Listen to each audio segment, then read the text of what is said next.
سەر گوهارتنا بلەسیان نرخی دینار بەرامبەر دولار ڕاوەستن ڕێزدار تەحسین خۆشناک و خوادی نیفسینگەهەکە پاف گوهارتنا دراوانە میوانێمەیە کاک تەحسین تو بخێر هاتی سپاس بۆ ئامادەبوونەوە دیارە دینار بلەس تەفگەرە دکەتن و نرخەکەی دەگۆڕێتن دوا نرخی بەرزبوونەوەی کە ئێستا نوێترینی تومار کردبێتن ئەمڕۆ چەند بووە بەرامبەر بە دولار خۆی تەبعاً لە دوو ڕۆژی ڕابردوو بەرزوو نزمەکەی تۆزە بەرزتر بوو نەزمتر بوونەوەی بەخۆی وەدیتێت جێگای باسکردنە و باز دەکرێتن کە بەرزترین نرخی چەند بوو بەرزترین ماوەکە تقریبا سابت بووە لە 140 بەخواتر بە نەزمتر بەڵام دوو ڕۆژە دابەزی لۆ 39 لە 39 هاتە خوارێ بۆ 38 و شتێک کە ئەمە مودەیەکی یەکجار زۆرە و سعری بەخۆیەوە نەبینیەوە ئەویان جێگای دڵخۆشیە کە دادەبەزی ئەم لەسەر ئاسی ئابووری کوردستان ئەم لەسەر تاچی کۆمەلگا کە دابەزین دروست دەبی ئەو کاڵانەی کە دێش شتومەکە ئەسباب و سەبەبەکانە باش دەڵێن کاک تەحسین دەڵێن یەک لە هوکەرەکان زیادبوونی دولارە لە ناو بازاردا ئێوە وا دەبینن ئەخۆی ئەسباب و سەبەبی هەیە ئەسباب و سەبەبەکان هەندێکیان دەوڵەتداریە هەندێکیشیان لایەنی تیجاریە ئەمە ڕبوتە پێکەوە یەکەمیان ئەو ماوەی کە دادەبەزیتن ئەسباب و سەبەبەکەی ئەوێ جوولەی بازار وەستاوە و هۆکارەکەشی تقریبا بەشەشیان لە هەرێمی کوردستان بەوە دەگەڕێتەوە موچەی 3 مانجی مۆزەف و کارمەند و هاوڵاتی و ئیشکەر و پرۆژە و ئەوانە ڕاوەستاوە جوولەی بازاڕی نەماوە جوولە بە دۆلار ناکرێت کە جوولە بە دۆلار نەکرا نسبەکەی زۆر دەبێت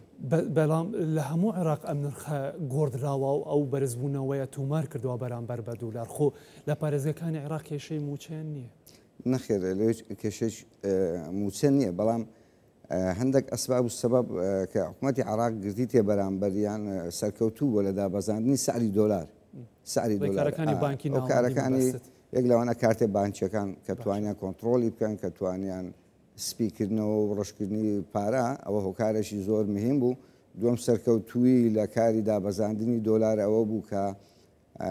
خاڵەشی مێژویە لە عێراق لە کوردستان و هاوڵاتی ئەوە بوو کە بە گومرگکردنی دینار فرۆشتنی ئۆتۆمۆبیل بە دینار مەسەڵەن ئەو پارانەی کە لە گومرگەکان وەردەگیرە ئێستا بە دینارە باشە ئێستا ئەگەر نووسنگەی بەڕێستان بە نمونە بینین یان دراوسەکان نووسنگەکانی دیکە دینار زیاترە یان دولار لە بەردەستان نا دۆلار تەبعاً زیاترە خواستی دینار زۆر کەم بۆ تۆ خواستی لەسەر دولار لەسەر دۆلار کەم بۆ تۆ دینار نسبەکەی کەم بوو دینار ئێستا ئەوانەی دولار زیاتر دەکڕین کێنە کەمە زیاتر هاوڵاتیە ئەوەندە ئێمە دەبینین وەکو ئاسی دۆلار چکە ڕقەمی گەورە زۆر کەمەکو تازیر و ئەوانە شتی نۆرمالی سادەیە بەهۆی ڕاوەستانی بازرگانی و نائستیقراری سیاسی ئەیتا چەند بۆ ئەوە دەگەڕێتەوە کە بە نرخی فەرمی و بازرگانەکان دابین دەکرێتن بەڵام خۆ هەموو بازرگانەکانیش تومار نین کار بە بەو نرخەوار بگرن ئەوان تا چەند ئێستا داوا دەکەن ئێستا تەبعاً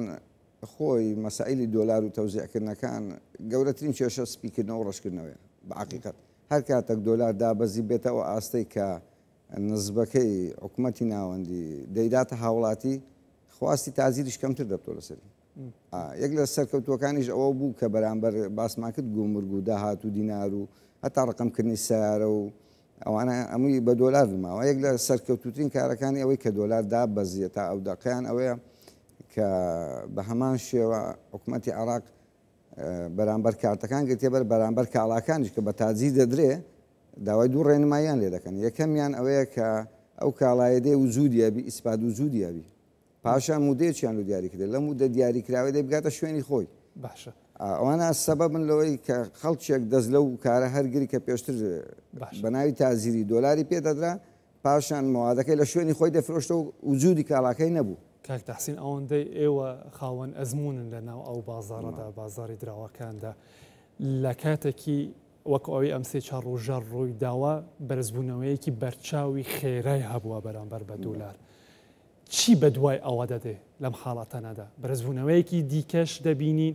یان دابازین وڵای خۆی تەعاکومکردنی سیاست دەور دەبینی یعنی ئێستا زۆر لە برادران لە دۆست لە ناسیار لە تازی لە دەورەمەند تەلەفۆن لە مەرکاکە بیکڕینیان بیفرۆشین باشە خۆ پرسیاری زۆری نەی هاوڵاتیانە خەڵکە تازیرە بەڵام نادیارە نادیارەکەش هۆکارەکەی عێراقە يعني سیاسەتی عراق هەوڵێکی جدی ناوە لە دابەزانی دۆلار بەرامبەر بەوەش کە لەژێر کۆنتترۆلی عراق نییە ئەویش ئیرادەی خۆیتی سیادەی خۆیتی و ئەو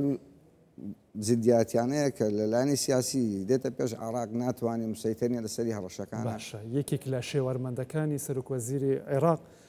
باس لەوەی کردووە بۆی مە پێشتر قسەی کردووە کە ئەمە ئەنجامی هەوڵەکانی بانکی ناوەندیە ئەنجامەکانیە دەردەکەوێتن هێشتا ماویەتی کە هێشتا نێزیکتر ببێتەوە لە نرخی فەرمی کەواتە ئێوە لەو باوەڕدانین ئەنجامی دیکەش ببینین. خۆی هەنگاوەکانی فعلەن باسمان کرد ئەمەلی بووم وەکو کات وەکو کڕین و فرۆشتنی سیارە و بانقی و سپیکردنەوەی کاڵا لە دەرەوە و ئیسپاد و جوودی ئەوانە هەمووی سەبەوی هەنگاوی باشن لۆ دابەزانەکەی بەڵام ئیرادەی عراق سیادەی عراق کێشە سیاسیەکانی کە ڕوبەڕووی دەبتەوە. باشە لەم حاڵەتەدا ماماڵەکاران چی بکەن وتێت ڕۆژانە لە ئێوە دەپرسن لە ئێمەش دەپرسن با بزانین لەم حاڵەتەدا چی بکەن باشە بەپێ ئەو ئەزمونە ئێوە لە ناو بازارتانایە. خۆی عراق ئەگەر وەکو باسم کرد لەسەر هەنگاوەکانی خۆی بەردەوام بی ڕێگری نێودەوڵەتی سیاسیە خاصن ئەمریکا لەسەر یەک تەسریعی سیاسی مەبەستم هاوڵاتیانکان بوو کاک تەحسین بفروشن بەڵێ هاوڵاتیش مربوطە بە سیاستەوە یعنی یەک هەڕەشە لە عراق یەک هەڕەشە لە بازرگانی یەک هەڕەشە لە بلۆکردنی پارەی عراق نەدانی ئەمریکا بە پارەی بانقی نسبەکەی بەرز دەبتەوە ئەنی هاوڵاتیان چاودێری ڕۆژانەی هەواڵە سیاسیەکان دەبن فعلەنیش یەک هەواڵی سیاسی یەک یەکباری سیاسی یەک تەسریعی شەڕ ئەزمونێکی نزیک لەم کاتانەمان هەیە لە جەنگی نێوان ئیسرائیل و ئێراندا کاریگەرێکی ئەوتوی لەسەر نرخی دینار نەیکرد تەنها 2000 دینارێک بەرز بوو لە هەر $100. بەڵێ ئەمریکا خۆی وەکو دۆلار تەبەن کە باسی دراو دەکەی پەیوەستە بە سیاست پەیوەستە بە ئابووری وڵاتەکە پەیوەستە بە سیاسەتی وڵاتەکە ئەمریکا خۆی ناوێت کێشە لە عراق دروستکاتن هەرچەندە لە ئێرانیدا بەڵام نەویست دەستکاری سیادەی عراق بکە سیاسەتی عراق بکە لۆی تەسیری نەکرد بەڵام نەویست گۆڕانکاری بکە بازار ئازادە لە بازارەکەش دەرنەکەوت سیاسەتی ئەمریکا وایە کاتێک کە کێشەکانی لەگەر ئێران هەڵ کرد یان دەوێ حەڵکیان ئالۆستریکە بەمان هەز دەڕۆ ناوێت دەستکاری سیستەمی عراق بکە ئیرادەی عراق بکە دۆلاری عراق بکە بازرگانی عراق بکە لەبەرەوەی هەنگاوەکانی بەو شێوەیە سیاست دەکاتن کە تەفاعولاتی تەقینەوەی ئەزمەی درسۆزی لۆ ئێران دروست نەبی یان کێشە لە عراقیش دروست نەبی لۆی هەنگاوەکەی ژیرانەیە ویستی نییە ئەمریکا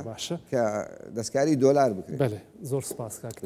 خۆشنەوە خۆش ئاڵین نووسینگەی ئاڵۆگۆری درا سپاس لۆ زەنابتان سپاس بۆ هاتنتانمان هیوادارین دۆلاردا بەزە و لە ئاستی خۆی بێ هەنگاوەکانی حکوومەتی عراق بەرەو پێشەوە بچیت و خۆشی و هاوڵاتیان بی و ئەو بازاڕێکە وەستاوە موچە و ئیدارەی ژیانی خەڵک گۆڕانکاری بەسەدا بێ هیوای دەستخۆشی لە حکوومەتی هەرێم و عراق دەکەین بە باشتر گوزاراندنی هاوڵاتیان خۆشحاڵ دەبین ئومێدەوارین دابەزێ جێگای دڵخۆشی هەموو خەڵکێکە. زۆر سپاس دووبارە سپاس زۆر سپاس